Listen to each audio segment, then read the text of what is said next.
students, coming to the next, that is a continuation of this all relational algebra. The last operator, that is the Cartesian product. So what is the use of this Cartesian product? So it combines information of two different relations into one relation. So it just combines the two different tables into one table. You can represent R is one table and S is another table. R cross S is equal to QT, where Q belongs to R and T belongs to S. Okay, these are the rows that have to be selected. The attributes that are selected. QT, Q belongs to R and T belongs to S. Let me take an example for this.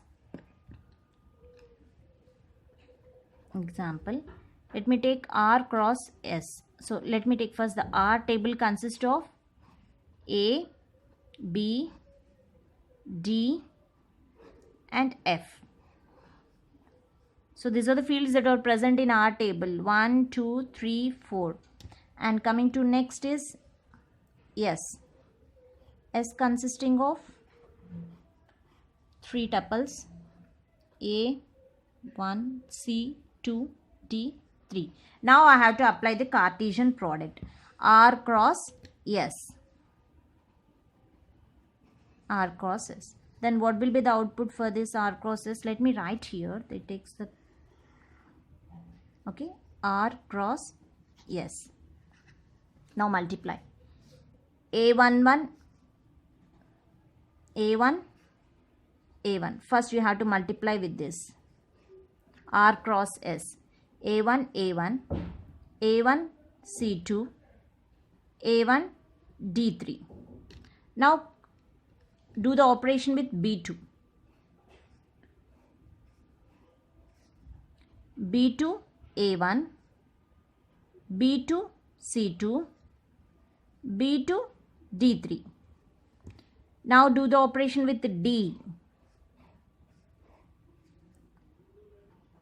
D3, A1, D3, C2, D3, C3. Now you have to do with the F4. F4, A1, F4, C2, F4, D3. Sorry, this is D3. So this is the output you will get while doing the Cartesian product, R cross S. So R cross S is nothing but it combines the information of two different relations. So these are the two different relations into one relation. So this is the one relation which consisting of all the rows and columns that are present in the two tables. Thank you.